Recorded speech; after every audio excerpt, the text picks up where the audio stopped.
à votre émission, hein, Masolo Yakine, votre émission qui est toujours présentée par Rebecca Bilendo Pukuta la Servadi, hein, la servante de Dieu Kaka. Donc, pour nous recevoir ça, hein, peuple congolais, pour nous recevoir ça, brancher sur Info 16, hein, le Lopenza, pour moni biswa wa de Télémi, liboso ya nécropole. Nécropole, les alliés cimetières,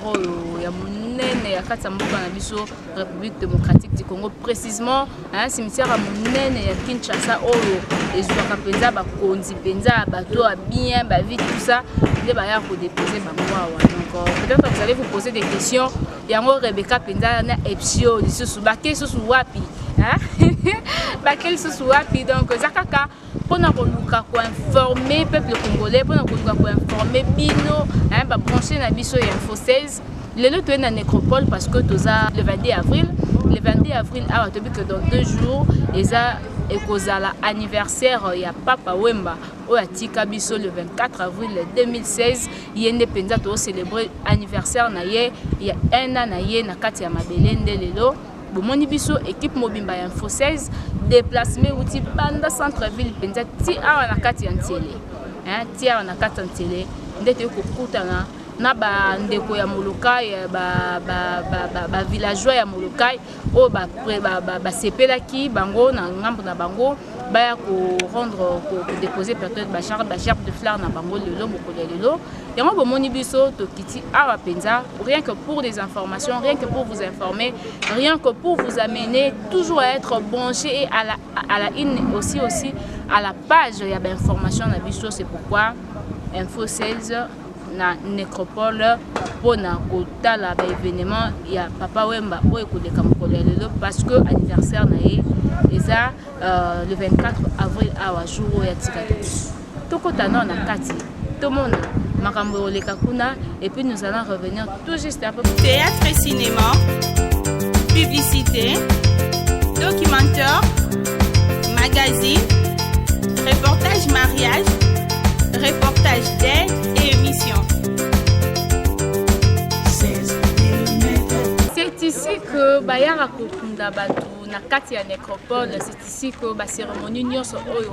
les kaka avant ba kende ko kitsa mutu na kati ya cimetière na kati ya tombe na ye bien sûr et les kaka awa. Donc nécropole ils ont une organisation nango. Une fois que vous êtes ici, vous allez d'abord vous asseoir et ils ont un service mobimba o ezalaka wana rien que pour nous rendre aussi dernier hommage na muto bino boza ko kunda na muto boza ko lela. C'est pourquoi émission na bino votre magazine et CPL Penza et Kita Penza awa ezwa penza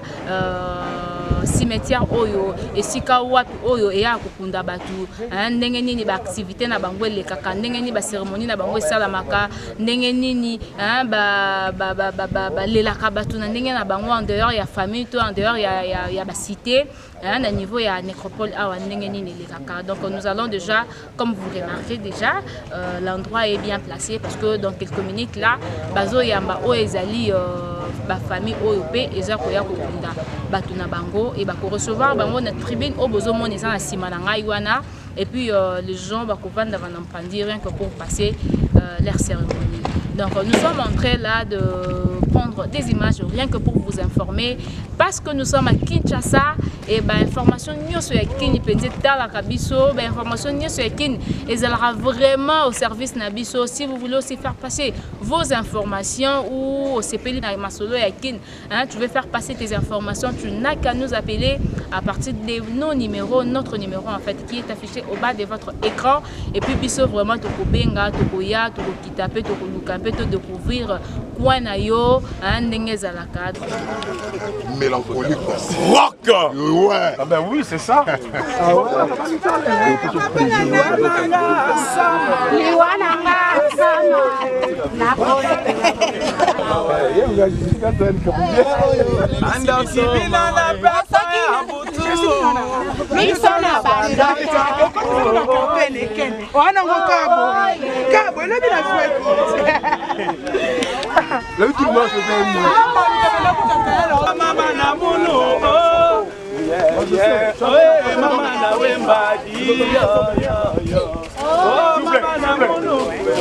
Liwananga so Eliwananga samoe bokole na boena la mukate na pongi mama mama na wemba yo mama na mulu mama na wemba kombo ya tata pe ya mwana pe li mosanto tata biso ekolo bandi na bokonzi bwayo kwelisi basala yango se lokola basalaka oyo eza biso lelo melemi ya kokolo na moko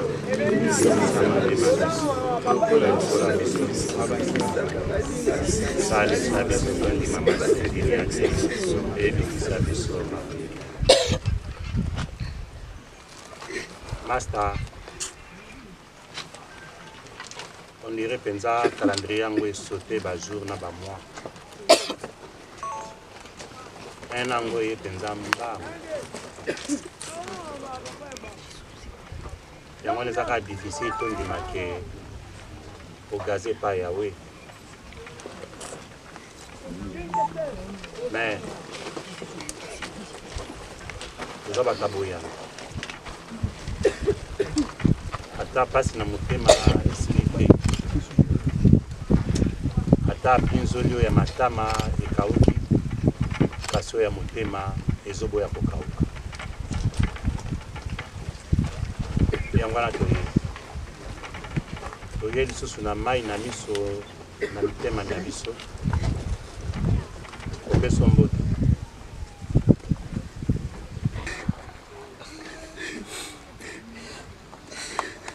Hasta batela pe libota na yo batela pe ndulo tika batela pe moko na biso tozali lelo toye kobanda mikolo oyo tolengeli mpona kokanisa yo tozobanda ngo lelo te sambela mpona biso makambo nyonso eleka kimia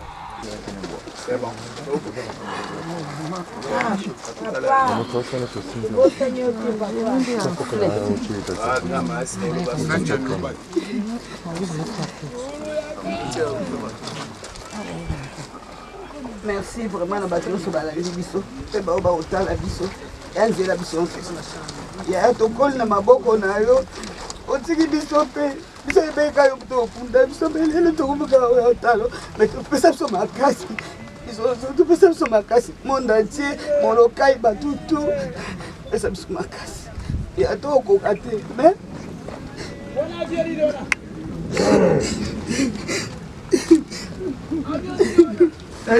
liwananga somo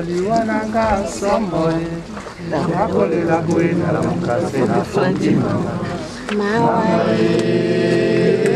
natikalise na eva akolisi ngai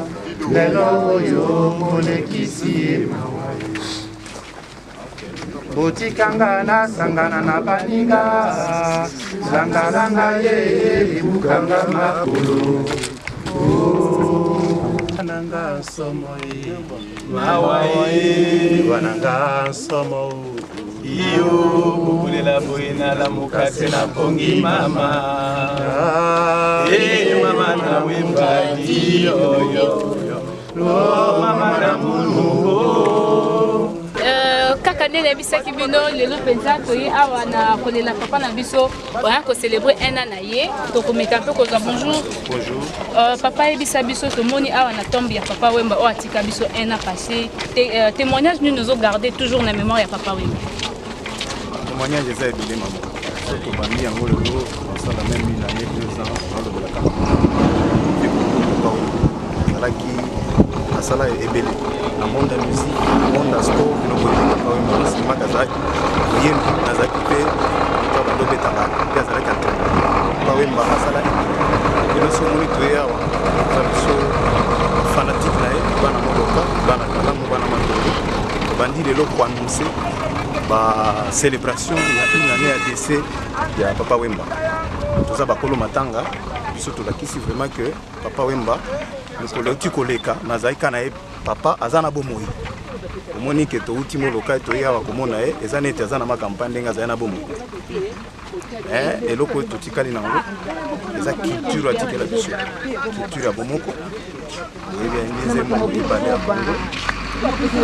senga na bakongole nyonso na oyo ya ngambo na babiso tozalaka na bomoko kufa na bicha alakisi mpe bolingo ya afrique mobimba na minute oyo biso bilenge ifo toyeba ke culture ya patriotisme kobondela mboka na biso kosalela mboka wana eloko ya liboso koyeba atikela biso mpe culture ya bopeto yango moni bajeune ebele toyebisaka bango biso nde ifo tosaproprie lutte contre l'insalubrité parce que bopeto wana ezalaka ya nzoto te ndenge bomoni tolati me na baenvironnement na biso mpe ifo ezala après bazalaki musicien planétaire star planétaire du monde na minute oyo toyebi ke bacélébration ezo se préparé na bamboka ebele Abidjan, Japon, Afrique du Sud, Zambie, bamboka ebele yango biso mpe bakolo Papa Wemba biso bandeko na ye baleki na ye bana na ye toyaki lelo kolakisaki na Congo mpe festivalite bandinde lelo kobanda lelo ti ya ndenge tokumisa yango 2024. Baactivité nini yango eza prévu mpona commémorer encore mémoire na yo atika biso? Baactivité eza ebele lelo lokola tobanto annoncé officiellement célébration ya une année à décès à papa lobby match à football ekozala entre bana matonge et samedi tosala caravane motorisée pour la ville mobimba Kinshasa parce que papa bazalaka mutu amatonge te mutu akala mote azalaki ngai na lobby musicien planétaire et puis dimanche to ba match de santé kosalema et chute nango et ozala na Molokai et puis tozala pe ba compétition concours à ba jeune talent parce que moni papa mboyembi bazalaki moyembi alors il faut œuvre na wana etikala perpétuer na ba jeune bazoya yango tozala pe concours kaka na Molokai le concert populaire au bandalendi na tongo ti le 25 na couloir wana tobengi bande na biso nyonso ya Kinshasa bayeba ke fête ya papa Wemba ekosalema nde na Molokai na couloir donc tobengi bango nyonso tu ba fanatique na ye baleki na ye ba oyo bazana image bazana témoignage ya mune na papa Wemba baya oyo pe azana eloko moko akoyemba kosala mwa karaoke kosalema donc eza fête ya bana mboka yango moni ba village nyonso Molokai nde bomoni ba kiri nyonso toye lelo parce que toyebi ke tozana tante ya lendi to ya susu biso siko lendi to tikala na Molokai po to yamba ba paya ba oya yango moni tosala ngo lelo. OK, pona bana poto nyonso bazolanda yo baza branché à travers notre chaîne Info 16 okoyebisa bango nini ndenge nini bango pe bako commémorer mémoire ya papa Wemba. Papa Wemba azalaki c'est vrai congolais avant dans Kinshasa avant dans Molokai akola na Molokai mais papa Wemba ndenge na lobi image na musala asali bayebe esika nyonso Wemba ndenge na ngana ya poto ndenge bomoni biso bandeko na bino na Kinshasa to bandi vraiment lelo bino pe bosanga toyebi ke na ba Japon na ba esika mosusu ba activité ya ndenge na ndenge eza programmé pour que ba commémorer une année après la disparition de papa Wemba tosengi na bomoko to perpétuer culture papa Wemba asenga biso avant kufa banzembo na banda koyemba ezaka zembo banzembo etali bolingo mboka etali bolingo bana mboka etali bolingo senga na ba camarade na biso bandeko na biso baza na poto que toza na bomoko bango baza kuna biso pe tozawa Congo mabele na bango ezozela bango ata moko nyonso bakolinga baya ifu bayeba ke culture papa Wemba unir biso. OK, merci. Ngandela remercie.